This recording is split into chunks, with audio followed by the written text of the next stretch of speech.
in love, and I don't care who knows it. And no, she's not talking about men. No, I'm not. We just got done with our live with Avery from Chiller Queen podcast, and it was just a blast. So if you didn't watch it, then so she's in love with Avery. Yeah, that's what she's trying to say. That's what I'm getting at. No, she's in love with her beautiful long locks. You will never ever. I am making a solid promise to our followers out there. You will never hear another complaint about my hair ever again, because it is back and it is never leaving. Right. Ever. I'm a new woman. She is a new woman, and she will never look like a naked mole rat ever again. No. I went from or what do you call it? A drowned rat. I went from a solid 2 to a fuckable 5. So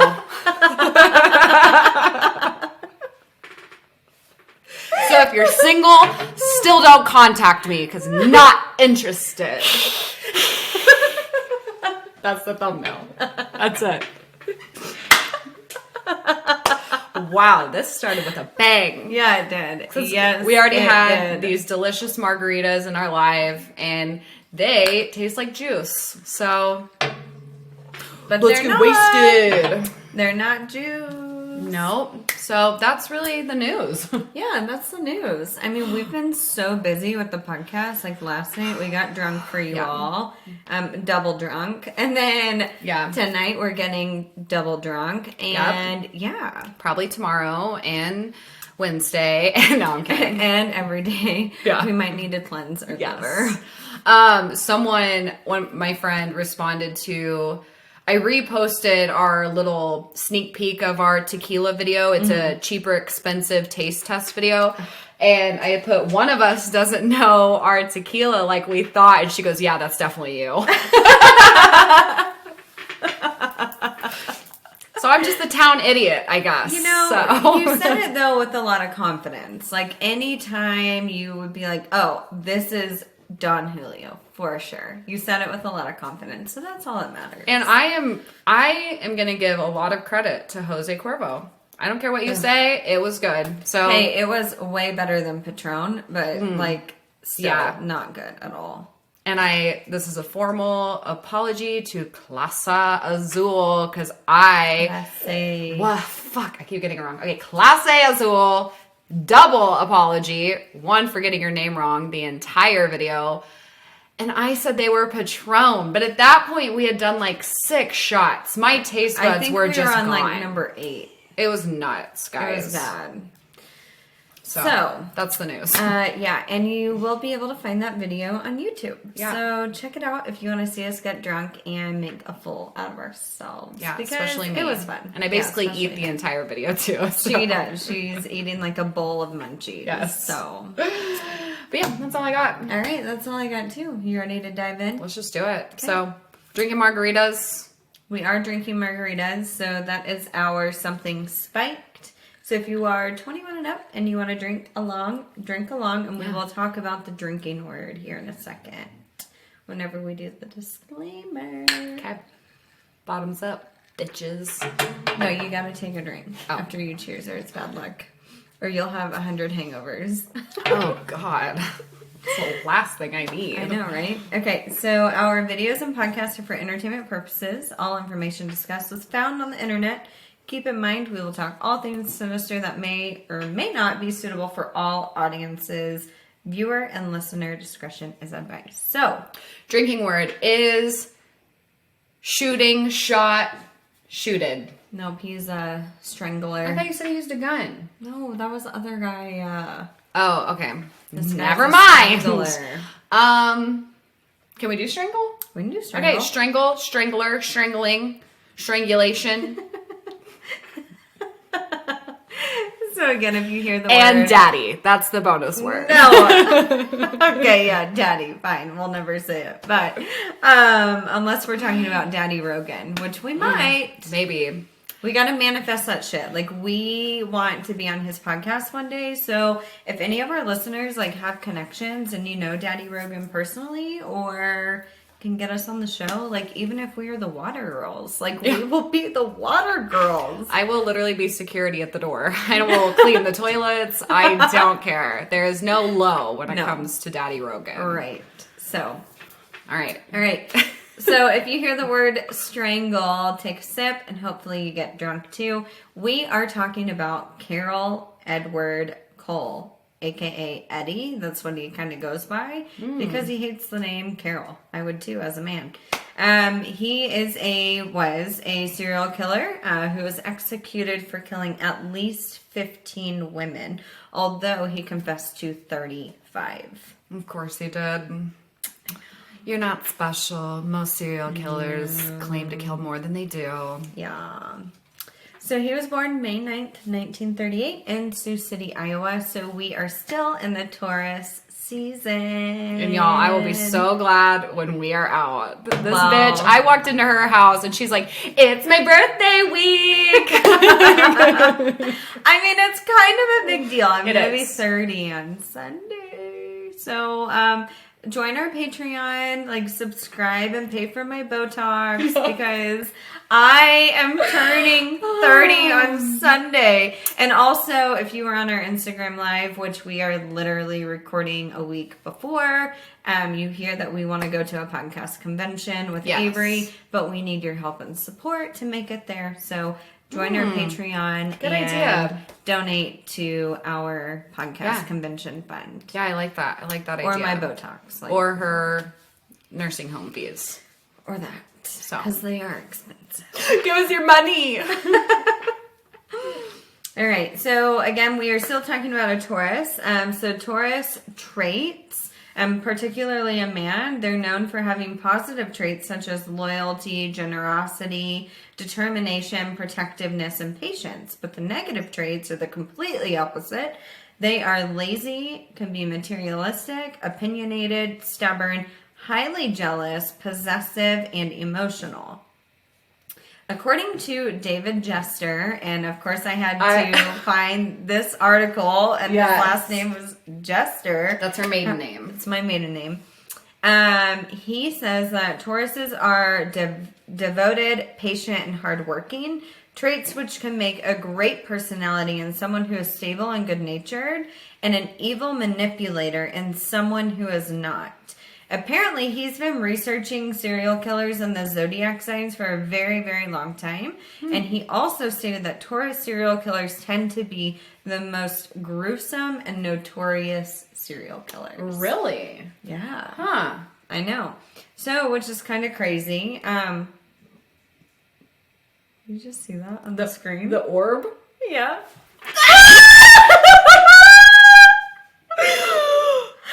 I have chills. Stop. I'm gonna get scared. Guys, I don't fuck around with spirit. I think it was just a dog.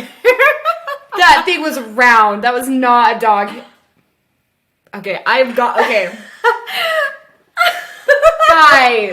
Guys, stop. Who's playing pranks on us? I don't like this. And she's got dark rooms open over there. I can't look. You want me to go shut the door? Yes. Okay. It's just a laundry room. Just a laundry room. It's a dark room. It's a perfect place for dead children to hide. Their favorite is... We're talking about them next. Yes. Oh my gosh. I don't fuck around with spirits and ghosts and paranormal. And if you are watching on YouTube, you just saw this little orb fly between us, bouncing off us like we're fucking Pinko game. Or Plinko. And... yeah, that's a no for me. So this will be the last episode we ever record. Ever. Wish us luck. Because we might die. Back to the story. Jesus Christ. Okay. So I really want to get in touch with this David Jester guy. Number one, I want to see if he's related to my family. But number two, I kind of want to pick his brain and understand if he's been researching serial killers and zodiac signs. That is crazy. So, oh my god, I'm going to freak you out here in a second. Oh my god.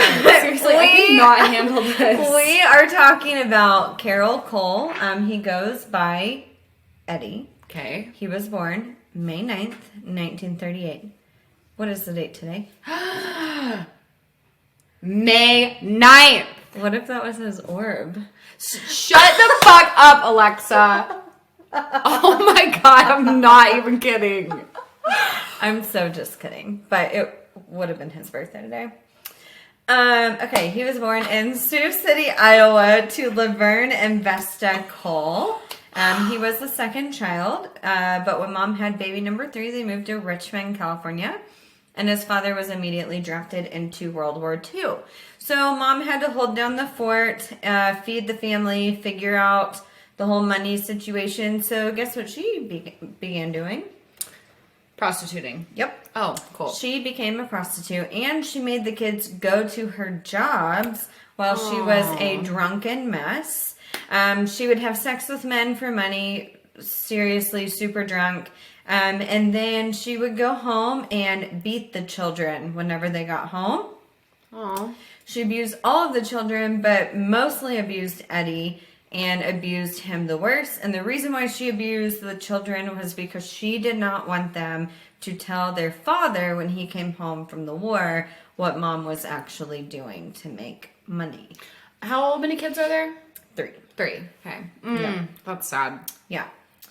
So when Eddie entered the 1st grade, so he's young, very young. Jeez. The abuse subsided because Dad came home from war. Thankfully, he was alive.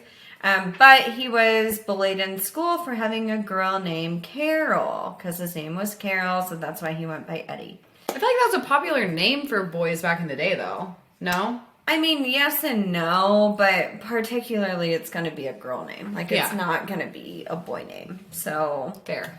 As a child, he would often black out. And one time he blacked out and woke up and he had killed the puppy. Oh. Yeah. What the heck? Just, like, what's that? Like, rage or... Yeah, like a rage blackout or adrenaline. They don't call it schizophrenia anymore. Associative identity disorder is what it's called now. Or dissociation disorder. Dissociation. Hey. So, killed the family puppy, and then he starts fantasizing about killing his mother and killing women. And he is only in 1st grade at this time. Oh my god. So like 6, 7?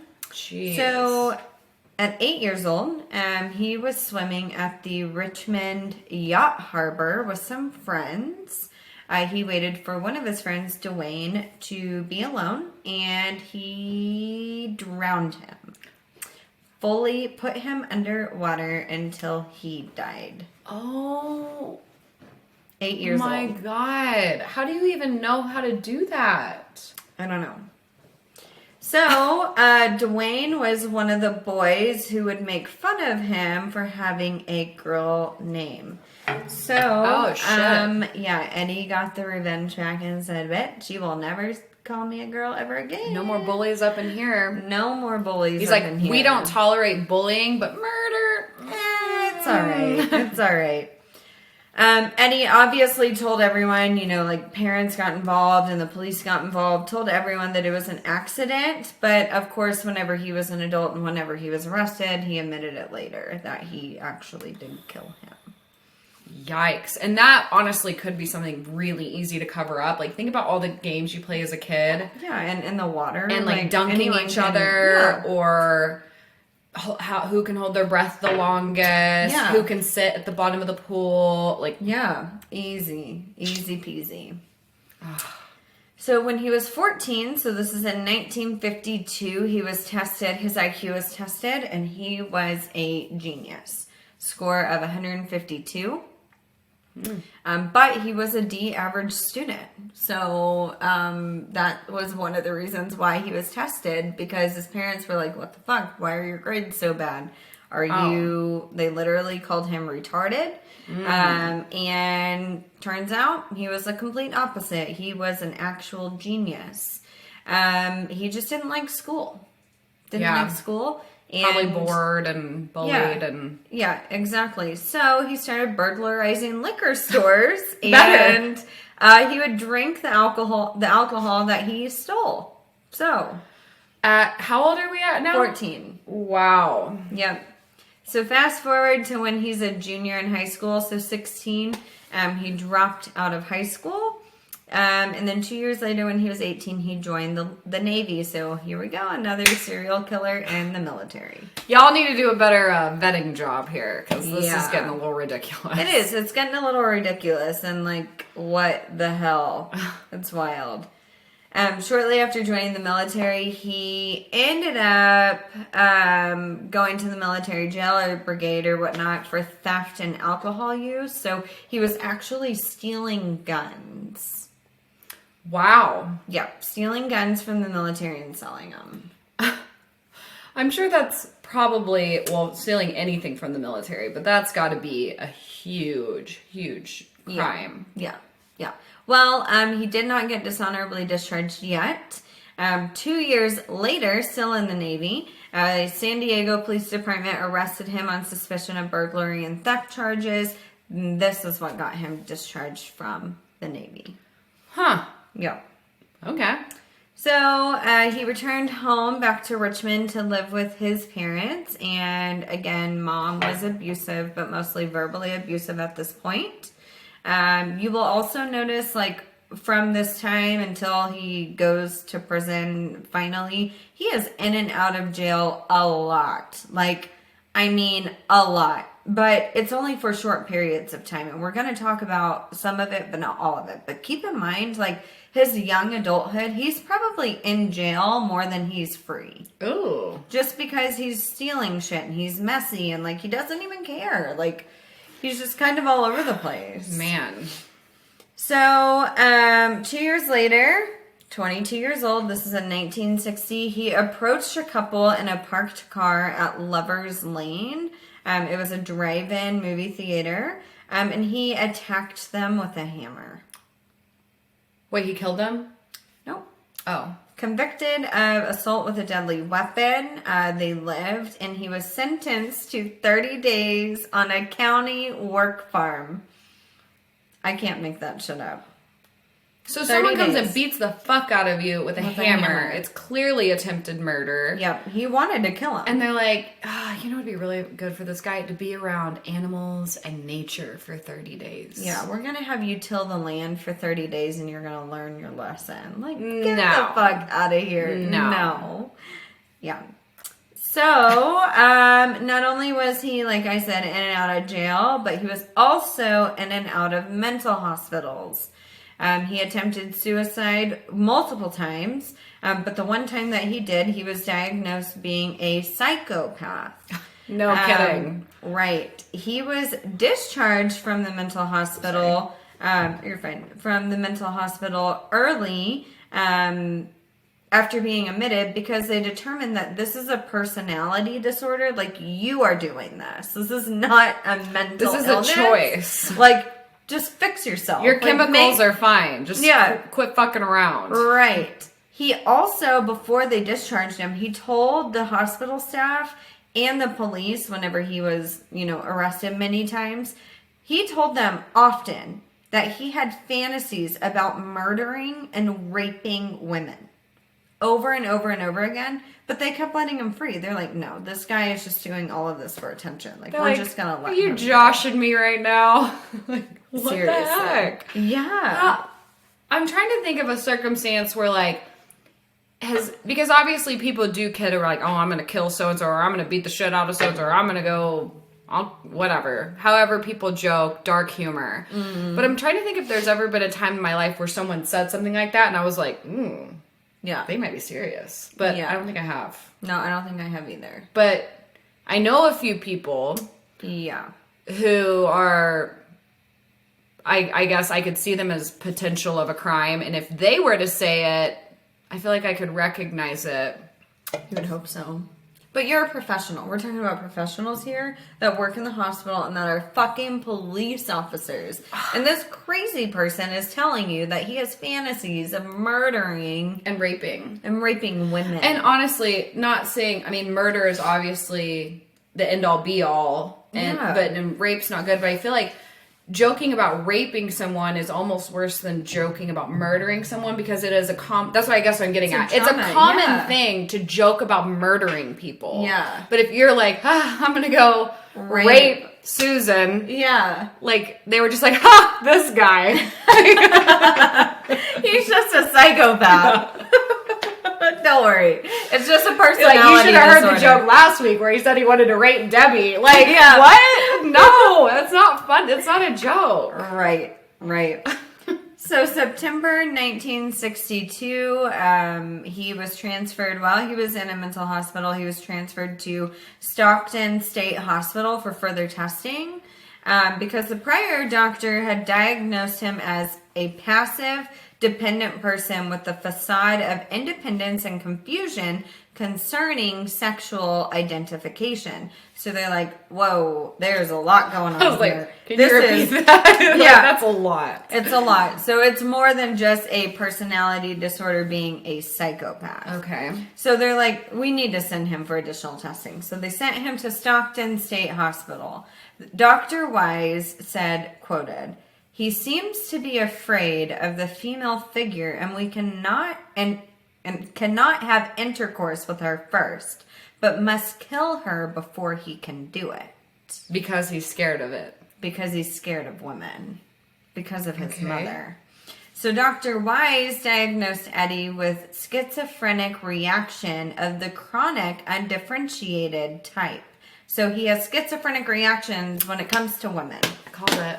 Beginning of the episode. You did. Basically a doctor. Dr. Wise then approved of his release in April 1963. So again, 9 months later? What the hell? So he moved to Dallas, Texas. His brother had lived there, older brother. He met and married an alcoholic stripper named Billy. I love that. I know. Yeah, that's so great. I love it. After 2 years of marriage, though, he burned down a motel because Billy was fucking other men, and he knew it, and so he burnt the motel down. He's like, I know you're screwing there. No more. Billy the bimbo. Billy the bimbo. See this? This shit's going to the ground. Burning it down. An entire hotel. Can you imagine, like... Motel, sorry. We gotta get that right. Classy with it here. Correction, motel, but like, and I mean, listen, I think cheating is bad. I think cheating is, other than murder, is probably the worst thing you can do in a relationship. Well, that's not true. I think it's bad, but it's very can bad. you imagine like burning your house down because your husband cheated on you? So you're like, this shit gone. Like, like that's extreme, and I don't think cheating is good, but that's a lot. That's a lot. So he was arrested for arson because of this. So he lost his wife, burnt the motel down, and then he gets arrested. But he was released, and shortly after, and he began drifting. So he just wanted to kind of travel wherever he wanted to go and see where he would end up. And guess where he ended up? A candle shop. Good old Lake of the Ozarks, Missouri. No way! Yes, he did. Oh my gosh, that's like 2 hours from where we are? Yeah, not far. Yeah. Yep. Lake of the O. He invaded the bedroom of an 11-year-old girl, and he tried to strangle her in her sleep. Tried? Failed? Failed. Yeah, parents heard and came in. They were like, what the fuck are you doing? So. Oh, that's scary. Very scary. So he was arrested and sentenced to 5 years in prison, and he actually pled guilty to that. Fucking orb was back. That fucking orb was back. It has back. to be dog hair. Or something. Or like, yeah, see, there's a little thing of like dust. Okay, continue with your story. Or Eddie's with us. I'm getting chills. Here, okay. Let's get the sage ready. I love that it's on hand. It is on hand and ready to go. All right.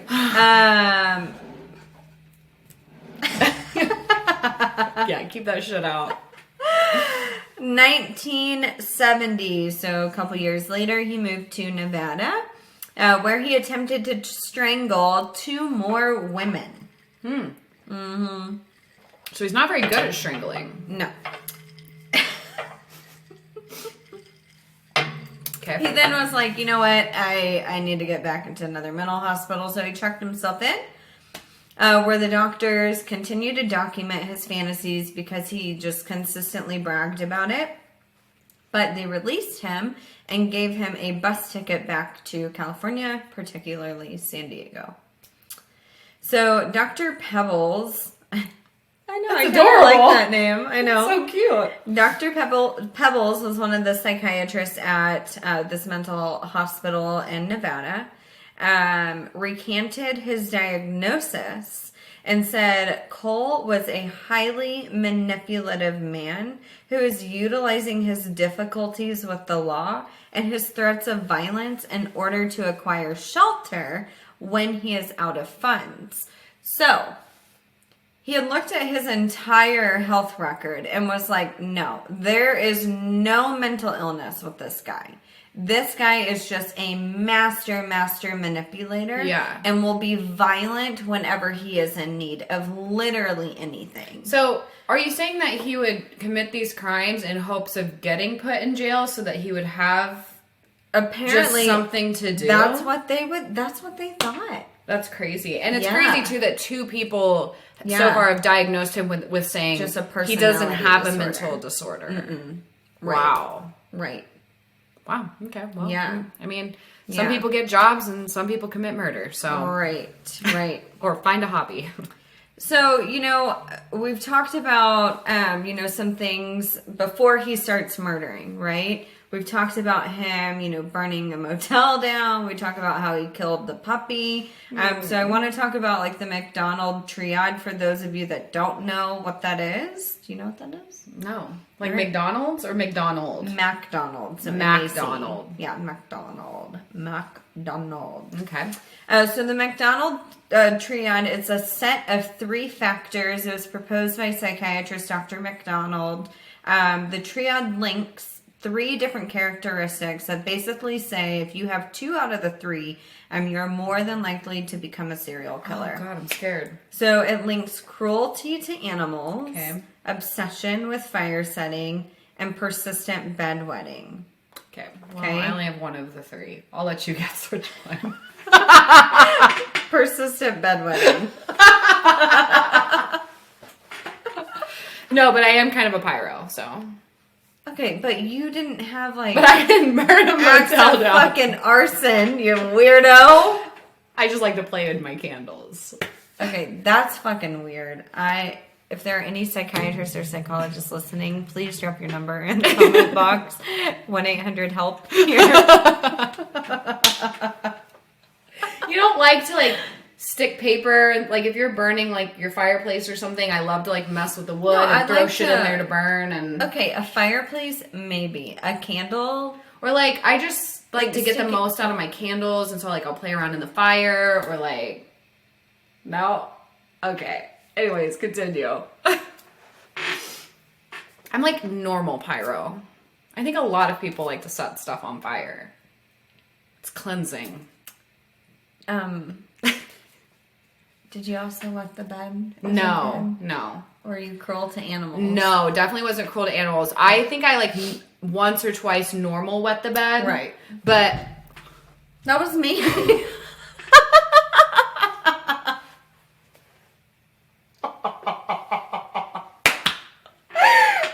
I'm not gonna make it! Guys! Okay, for people who are just listening, I literally just had a heart attack. She literally just wet the bed. Okay, add bedwetter to the list. I'm a psycho. I'm gonna have to take a Sammy. I'm dying over here. Okay, so move on to the story. Triad. Back to the Mcdonald Triad. So it says, if you are cruel to animals, obsessed with fire setting, and persistent bedwetting past a certain age, to violent behaviors, particularly homicidal behavior and sexual predatory behavior. So basically what it is saying, and it's a full-on document, which is really cool to kind of read about. The psychiatrist analyzed a bunch of serial killers and found the common denominator of these three things in childhood or early adulthood. And as we know, he was 22 years old when he set the motel on fire. So he was a young adult. So he has 2 out of the 3. He has animal torture and fire setting. Mm-hmm. So on the path to success to being a serial killer. And do we really know the bedwetting or... We don't know the bedwetting. Okay. So I don't know about that. I didn't read anything about that. I tried to look it up and I think I searched like 17 different documents. Oh, jeez. And I found a great document that was from like a group of psychologists, and their perspective. And it said unknown. Okay. Next to bedwetting. So we'll just assume no. We'll assume no. So fast forward, we're going to talk about the murders. So... we are fast forwarding about 6 years. Yeah, 6 years. May 7th, 1971. He's 32 years old. His first murder victim was a woman named Essie. He met her at a bar, strangled her to death in his car, drove around with her body in the trunk before eventually dumping it on his 33rd birthday on May 9th, 2 days later. Oh my God. Yeah. Alexa, this is episode 33. Anyways, wow. Not a huge deal because he obviously has more, but it's kind of funny. That's when he started. Yeah, right. Oh my gosh, that's crazy. He's here. So, no. 2 weeks later, May 23rd, he met and strangled a woman named Wilma. He then buried her body in the woods, and her body has never been found. Man. May 30th. He's on a roll. I know, just keep it for a minute. May 30th, 7 days later, he strangled his third unknown victim. Lots of 3s in this story. Yeah. Okay, I think for a second. June, so just the following month, he went back to jail for theft and a DUI, but was released in March the following year, so March 1972. Okay. Sometime before the summer of 1972, he picked up 2 hitchhikers, so 2 women. He killed one with a hammer, and the other one he strangled, and then he buried their bodies, and they have never been found. Oh, I think that's the worst. Yep. So we can see the type of killer that he is. He is clearly a missionary killer, and there are multiple different types of killers, but...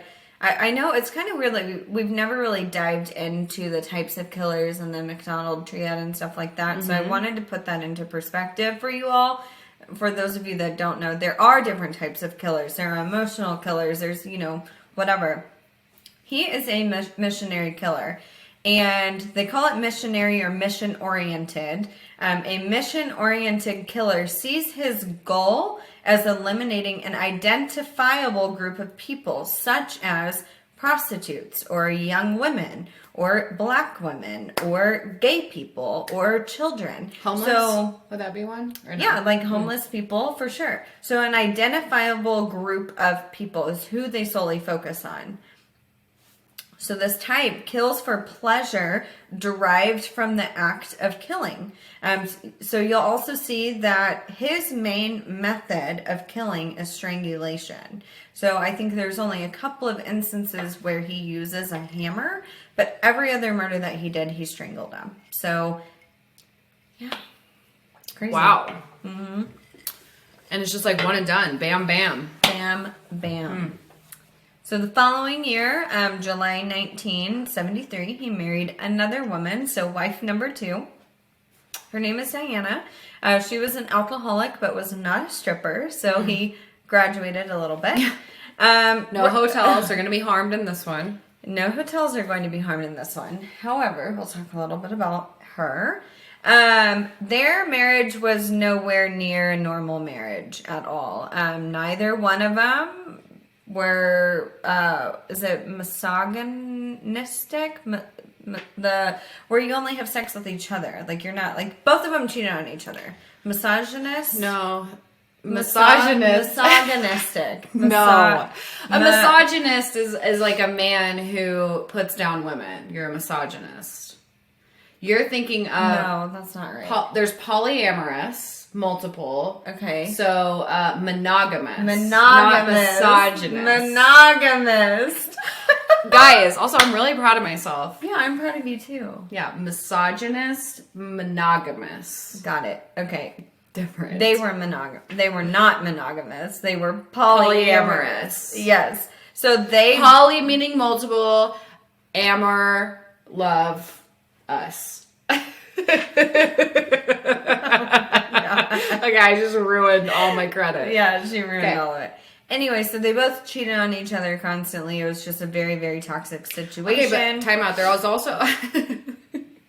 There's people who cheat, but then polyamorous is an agreement that we're going to be open. No, there was no agreement. Oh, okay, they were just both cheating on each other, and it was just toxic. Yeah. Okay. So, the following year, in August 1974, they both moved to Vegas. So they're living in they're living in Texas, and they both moved to Vegas at this time.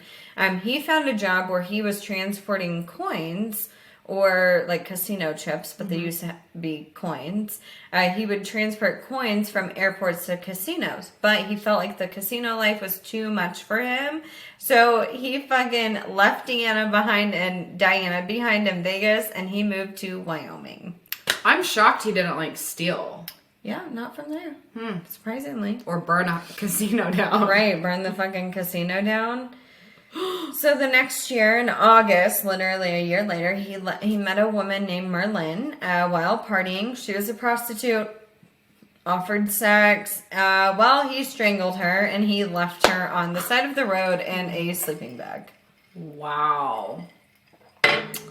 So because he had killed a woman, he was like, fuck, I can't stay in Wyoming, so I need to go back to Vegas. But he ended up in jail in Vegas because he was later arrested for stealing a car. Wow, okay. He's just all over the place. He is all over the place. And not doing any real time or punishment. No, not at all. Like months at a time. So he made bail. Didn't stay in jail. Huh. He made bail and he went to Oklahoma City. Okay. Yeah. Man, this is like literally everywhere. All over the place. It's weird. So, in Oklahoma City, the night before Thanksgiving, he met a woman at a strip club. And she was obviously a stripper. He was like, hey, let's party. Let's go to a hotel room. So they continued to party in the hotel room. He had a blackout incident. He woke up and found her dead in the bathtub with her feet and arms in the fridge. Her butt was in a pan on the stove and had been cooked. It had been cooked? Yep. Like in the oven? Like on the stove, like fried, like sauteed on the stove. And this was his first act of cannibalism. Oh, shut up. This is so random. Yeah. So he freaked out. He panicked. Told experts that he truly blacked out and that he's always blacked out, as a kid, obviously, whenever he was arrested and talking to psychiatrists and all that. But as we heard in his childhood, he blacked out and he killed the puppy. Well, he blacked out and he killed this woman. Dismembered her, cooked her, and ate her. Yep. So he freaked. He gathered the remains and dumped them at a landfill. Oh my God. Wow. Yep. And he can't claim he was blackout for that. No. So, over the next couple of years, he was back in and out of jail, back in and out of mental hospitals. He was arrested for a DWI, but then he was released on a $2,000 bond. So, it's just wild. Like, this man has been in and out of jail or in and out of prison more than anyone, I think, ever has in history, and was still free. Yeah. Like, it's just wild. It's seriously just wild. Yeah, this is crazy. And obviously he's robbing people or stealing and everything to get away with it. And everything. But it's like, even for these little things, how are you not piecing this together? I know. So, August 27th, 1979, he met and strangled a woman named Bonnie after a night of partying and sex. And he dumped her body in a random garbage can in the back of a building. Wow. It's just one and done. Yep. No stalking, no, just, you. Yep. September 19th, so just a couple of weeks later, he strangled his wife, Diana. He's like, fuck that bitch. He wrapped her body in blankets. Why are you laughing? Because out of everyone, you're cracking up. Out of everyone, he can kill random people, and then he just decides, you know what? Fuck her. I'm gonna kill her too. Like, normally they don't kill their spouses, and Like he's right off the bat. Or, I mean, years later after they've been married, like he's killed like 10 fucking women by now. Why is he killing his wife? He's compulsive. He's a psycho. God. Well, poor Diana. I know. So he strangled her, wrapped her body in blankets, stuffed her in the closet. You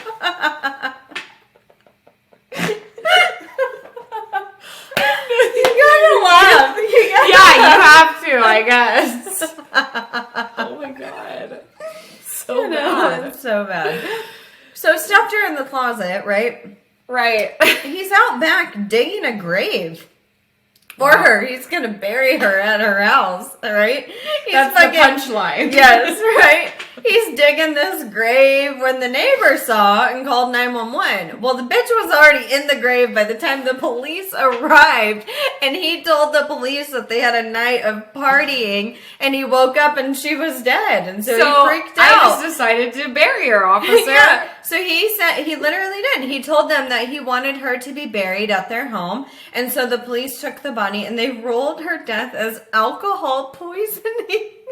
Shut up. I hope they lose their jobs. Yes, they did. Yes, they did. Oh, they're like, oh, that's so They sad. didn't see the strangulation mark around her neck or anything. Or the fact that her husband was burying her in the back fucking yard. Yeah. Didn't report her death. Didn't call 911. The neighbor did, though. Yeah, and they're like, oh, that's so sad. In fact, let us help you move the evidence of the murder. Right. And you know what? We'll help you. We'll mark this as alcohol poisoning. And then when we're done, we'll pray for you. Right. This is so tragic. So tragic. God. And then we will create you a GoFundMe. Yeah, yeah. Oh, jeez. That's terrible. I know. He then became a truck driver. So we haven't talked about like his career, but he always did like hard labor. So he would work at like farms. Like where farms. He was sent to work at farms. No, he would work at like warehouses or like construction type work, or there was one time he worked at the railroad. So he kind of did like manual labor jobs, and then he was like, you know what, I'm going to become a truck driver. Okay. Easy way to be a serial killer. And travel. I And love traveling. Yeah, I mean, he's already traveled, so might as well do it for free. So November, so 2 months later, he killed another woman in a hotel room, and he left her body for the hotel maid to find. Yeah, I bet they see crazy shit. Can you? I mean, imagine? dead bodies aside, I bet they see some crazy shit. Seen dead bodies. Oh yeah, I bet. Or blood everywhere, or sex acts. So drugs. There was this one time. So my brother used to wrestle, and we would have to go to like wrestling tournaments all over the state and stuff. And I remember I was like 13 or 14, and my dad, my sister, my brother, and I went to Kansas City. And Kansas City hotels are expensive. Even whenever I was like, however, 13 or 14, they were expensive at the time, and we were poor. So my dad finds this fucking probably $40 a night hotel, right? Terrible part of Kansas City. So we get into this hotel, Cadence. There's fucking brown shit all over the walls. And I remember... Wait, like brown shit? Or are you saying it's no, something like brown stuff. Okay. Sorry, not shit. I say shit a lot and I don't mean shit. Okay. Brown stuff all over the walls, like splatter. And I remember Zach was like, what is that, soda? And I'm like 13. I'm like, no, it's blood. You're like, I'm like, don't fucking touch the walls. Nobody touch the walls. Oh my God, that I would is die. blood. And it was blood all over the walls. And your parents are like, all right, kids, nighty-night. Yeah. Flips off light Yeah, switch. my dad, like, I don't know, he went to go get beer or something and left us in the hotel room, and then we told him, Like, well, yo, just Dad, don't touch the walls. there's DNA all over the wall right now. Right. Oh, that's scary. It was scary. So, yeah, I bet they see a bunch of stuff. Yeah. I can't even imagine. Ew. That's what we should do a short story over. We should take a black light into a hotel room. No. No, like a bad one we would never stay at. Like on the north side of Springfield or something. Oh my God, those are those like Dateline episodes Yeah. where they do that. Yeah. And they'll go into like 5-star hotels and do it. And Ew, it's so gross. Ugh. I know, it's bad. You can't think about that shit. no. Anyway. Ignorance So, is bliss. Ignorance is bliss. We need more of that. A month later, he got married again. So Nice. he was over Diana. Married a female coworker. And while they were on their honeymoon, they got pulled over. Well, he didn't have a valid driver's license, and when the cop had to like look up his name or radar it in because it was in the 70s, he definitely didn't have a computer to look it up. A warrant came up for parole violation, so he was arrested and sentenced to time at the Medical Center for Federal Prisons. But he was then extradited to Texas to be tried for 3 murders he committed. Nice. Yep. It's about time. Yep. Wow. Yeah. Way to go, Texas. Way to go, Texas. Texas laid down the law. So, getting into the trial and the conviction. It's very, very easy. Following 2 years later, well, a year and a half, April 9th, 1981, Texas convicted him of 3 murders, and he was sentenced to life in prison at the Huntsville prison. Okay. Fast forward to January 1984, his mother died, and this is when his attitude kind of took a change. So, when he was in prison before, he didn't really talk about anything. He was innocent, he was trying to appeal everything, but when Mom died, he had an attitude change and an attitude shift, and he was like, all right, I'm confessing to all of my murders, even murders that nobody had yet convicted him of. Wow, so like a come to Jesus. Come to Jesus, but he hated his mother. So that's weird. It is weird. He also said, too, the reason why he killed the women that he killed, the prostitutes, was because he hated his mother so much for what she put him through as a child and what he had to witness with her being a prostitute. It's sad because you read a lot of like the psychiatrists and the psychology notes about him, and initially whenever he was locked up, he didn't want to talk. Yeah. He was like, no, I had a fine childhood. Everything was good. Everything was good. I don't want to talk about it. Don't want to talk about it.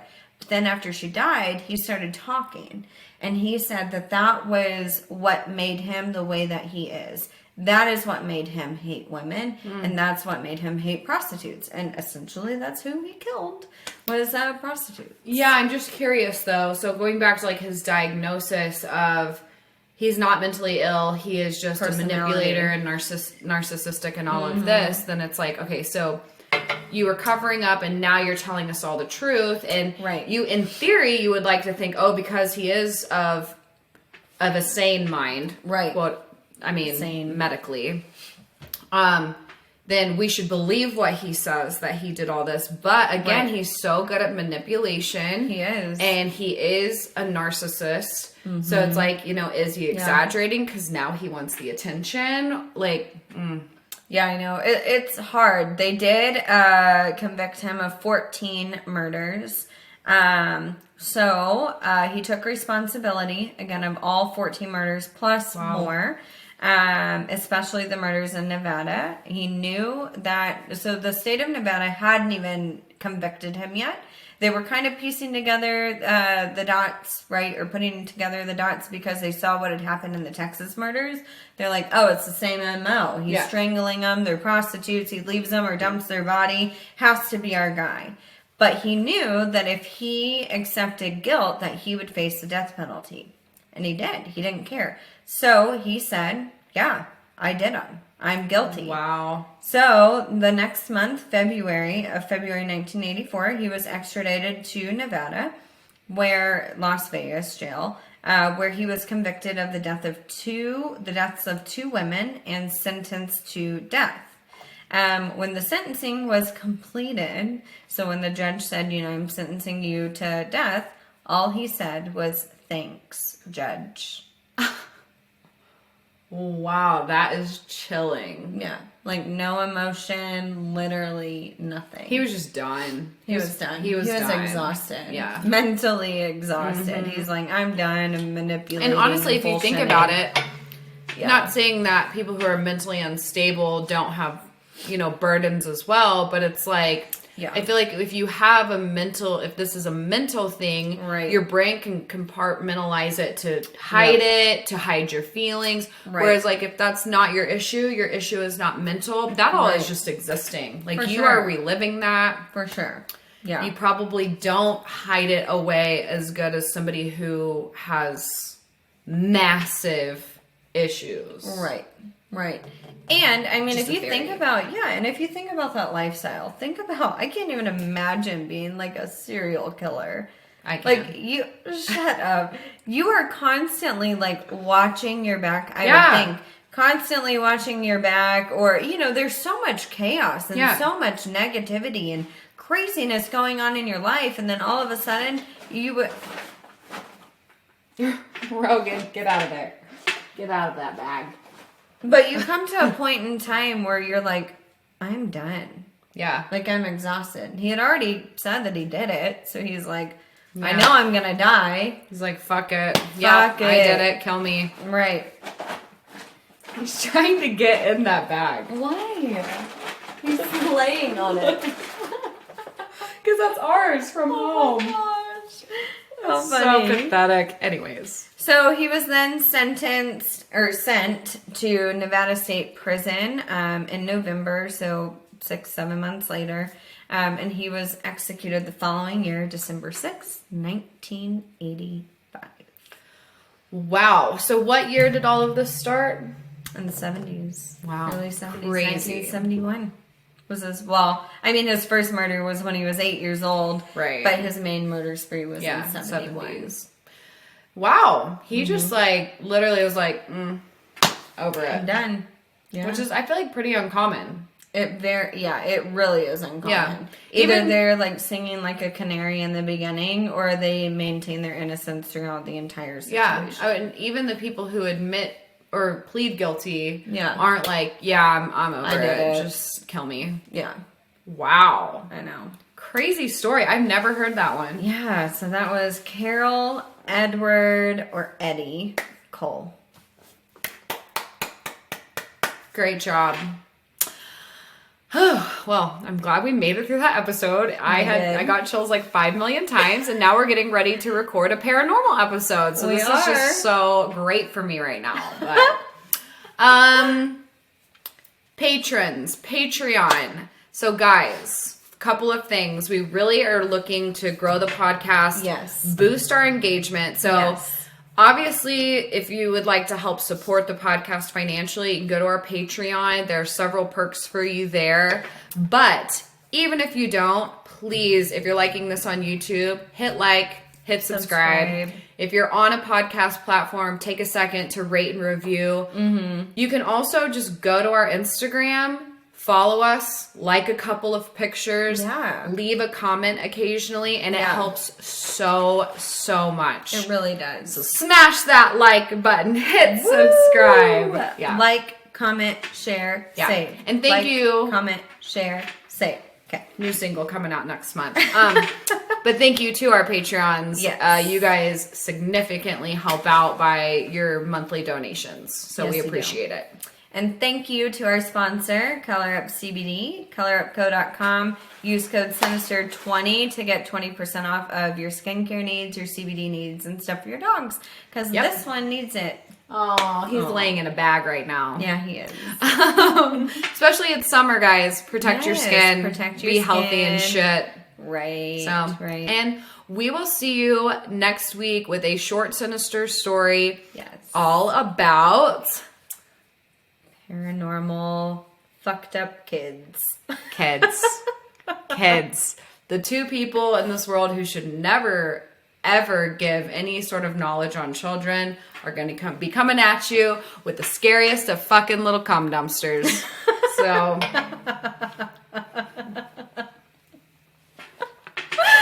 So, very sinister, y'all. Bye!